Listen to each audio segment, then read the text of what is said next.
Hey guys, my name is Ryan, and welcome to Overwatch Central. So of course the Ana changes have come out, so we thought that this was a great time to sit down with an amazing Ana player, ML7. When it comes to the European scene, there are no Anas better in ranked, as he's currently sat at rank 6 in EU, just predominantly playing this off-meta hero. So of course we're going to sit down with him, talk about the PTR changes that are currently going on, but also how she synergizes with certain characters like Hammond.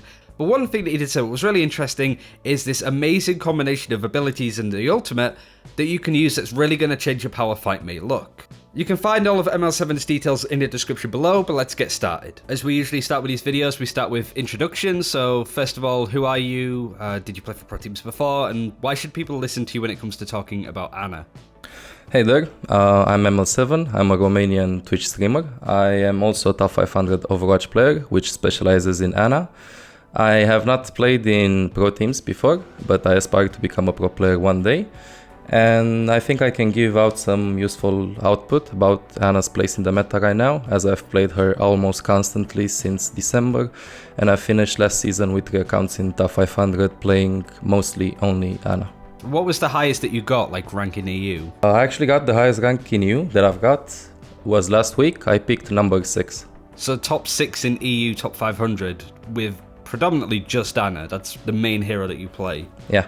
I suppose the main question in your eyes is, what's Ana's biggest problem? Why is she just not that great right now? She's okay, but she's just not as good. What is the difference there? The fact that you cannot heal through barriers.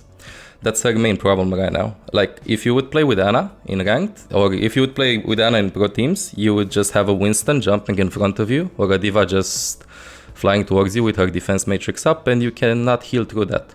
That problem does not exist with Zenyatta and with Mercy, as they can heal through barriers. We saw that they fixed Moira's healing, that she cannot heal through barriers. So I think that if they would probably give Mercy and Zen the inability, so to say, to heal through barriers, I think that Ana's going to be in a good spot. That's her main problem. She cannot heal through barriers. So just real quick then, would it be better if she could heal through barriers, or do you feel that that would make her far too strong? And kind of like Winston and Diva a bit irrelevant. I think it would make her strong on the maps where she should be strong on. Like, I think she would continuously be weak on King of the Hill maps where Zen should thrive, because this corridor is just really strong at this moment.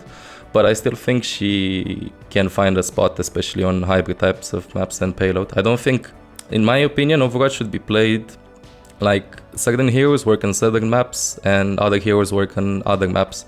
And I think Ana is the type of hero that should work on payload, maybe defense to CP and hybrid, while heroes like Zen and Mercy should work on maps where Pharah Mercy is a thing, for instance, or really fast-paced maps where you can benefit from the Discord, or just Discord somebody, melt him down, and get out. I guess now's a good chance to talk about the PTR changes with Moira's Nano Boost now healing targets. Do you like that change? Do you feel it's going to make an impact? Is the stuff that people may not have realized about those changes that you really wanted to highlight, I guess? I think that right now any buff towards Ana is better than no buff, mainly because, yeah, she's in kind of like a meh spot at this moment. I heard that a lot of opinions that people have been saying that this buff is not that big. In my opinion, it's kind of a considerable buff, yeah.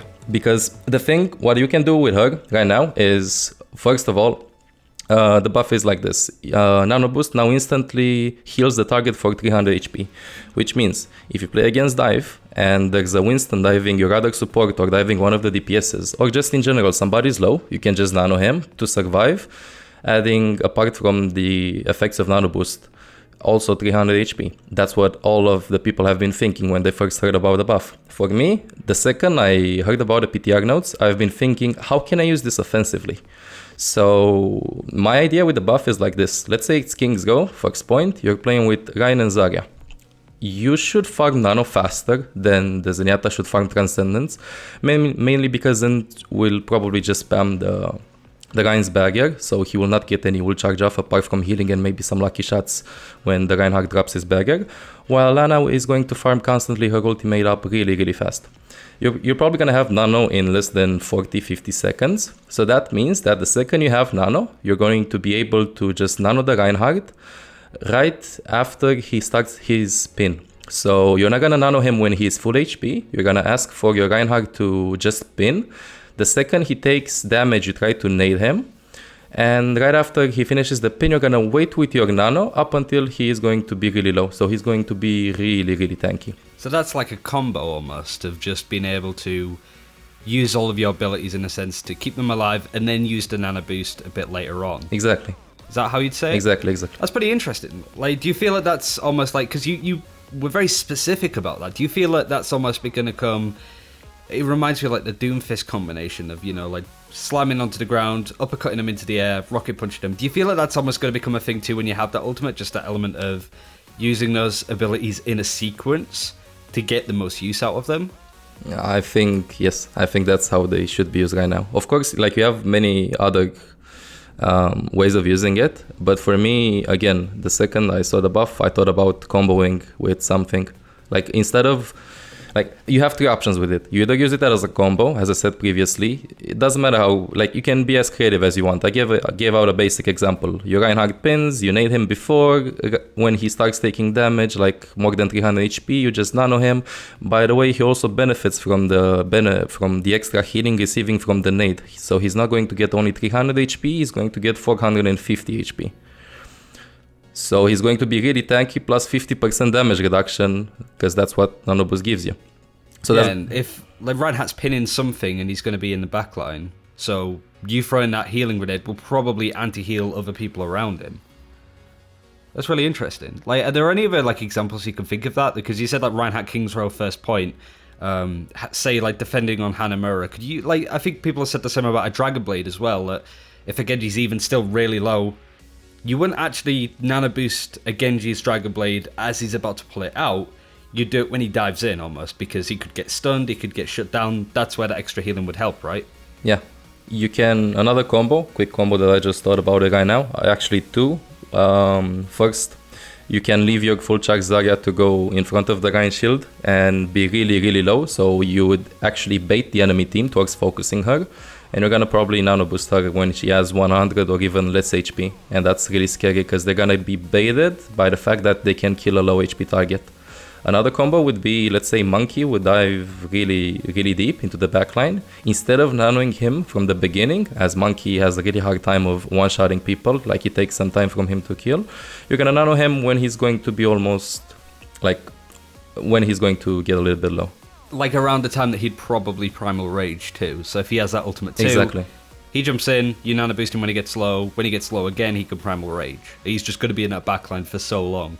One thing that I did want to ask, just sort of to cut away from the combos, is you've spoken a bit about dive, you've spoken a bit about Reinhardt Zarya. If Ana suddenly got better and became meta, what kind of strategy do you see coming out more? Like anti-dive, dive, the traditional sort of tank comps, triple tank? Do you feel like any sort of compositions or metas are going to become stronger if Ana becomes more meta?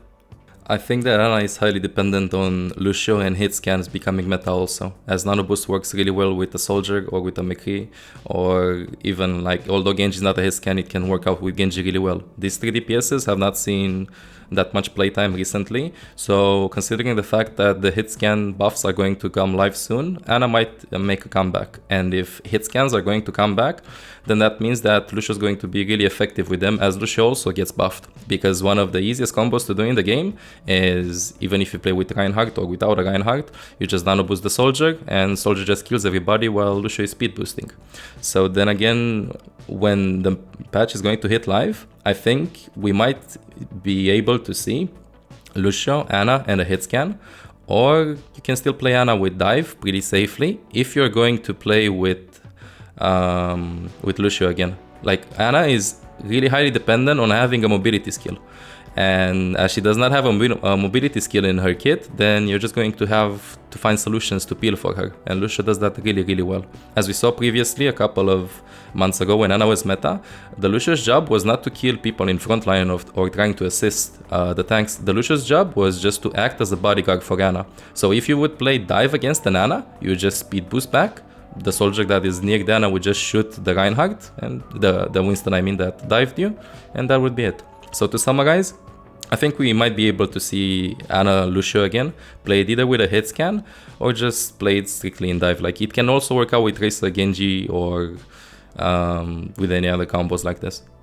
For sure, I understand that. One other thing, seeing as you were mentioning about combos and heroes jumping into the backline, Hammond's going to be in the game really soon. Do you see a lot of synergy between Ana and Hammond happening a lot? Because what you said before about nano boosting a target in the enemy's backline, Hammond loves to do that and wants to be in the enemy's backline as much as possible, right? Exactly. I think that he is kind of like a neutral pick towards Ana. I think he's not going to be like the go-to nano target, because I still think you kind of like need to nano the DPSs because they offer more damage output, and also Hammond has really high mobility skills. So even though he gets low, he has the luxury of getting out with just swapping towards his ball and just running around, instead of like dive characters like Winston and D.Va, which if they use their cooldowns, they are literally going to die if they're going to get focused until they have their cooldowns up. So again, I think that Hammond is going to be really neutral for Ana as a nano boost target, and is going to be really situational. As to what Hammond can do to Ana, we need to keep in mind that in the beginning we said that we concluded actually the fact that Ana has really big problems against baggers, specifically against baggers that block her ability to heal. Winston has a bubble, D.Va has a defense matrix, and Hammond has a personal bagger, which does not deny healing from the Ana, so to say.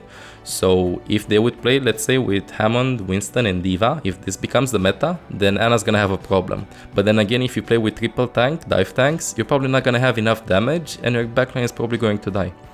If you play with Winston and Hammond, that means that you only have to deal with Winston's bagger, which is quite easily meltable, and as I said previously, you just run with Lucio, Soldier, Ana. The second they dive you speed boost back, break the bagger, and you just anti-nade them and kite it out. But considering the fact that Hammond is going to, I strongly hope, be meta, that means that at least he's going to make the sniper's job a little bit more difficult. So I still think that teams are going to run with one sniper so far until they figure out if running with other DPSs is more viable. But Ana should have an easier time if you only run with one sniper instead of two snipers. For sure. I guess finally then, any things that you want to really wrap up what you've said about the Ana combo, just to sort of TLDR it, I suppose. And also, where can people find some of the highest tier Ana gameplay from yourself? Before I try to summarize what I said previously, I have a really important tip for every aspiring Ana player. The number one skill you need to have is to never panic. Ana's abilities are really strong, but if you use them because you are panicked, you will not get the most out of them. So if, let's say, a Tracer is contesting you, you try to nade yourself so that you can get the full effect of the nade. Or like, instead of you nading yourself after you receive 20 damage, you nade yourself after you receive, let's say, at least 100 damage. To conclude about Ana's buffs, I think that she's going to be more viable. I think that she can work out in higher ranks, and I think that she's going to make a comeback in pro plays. You have 3 usages of the nano. You can use it as bait.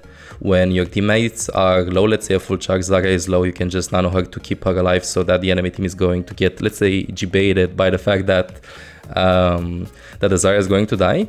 You can use it as a way to save your allies that are going to be low. Let's say your Zenyatta is 1 HP, you nano him, boom, instantly 200 HP back.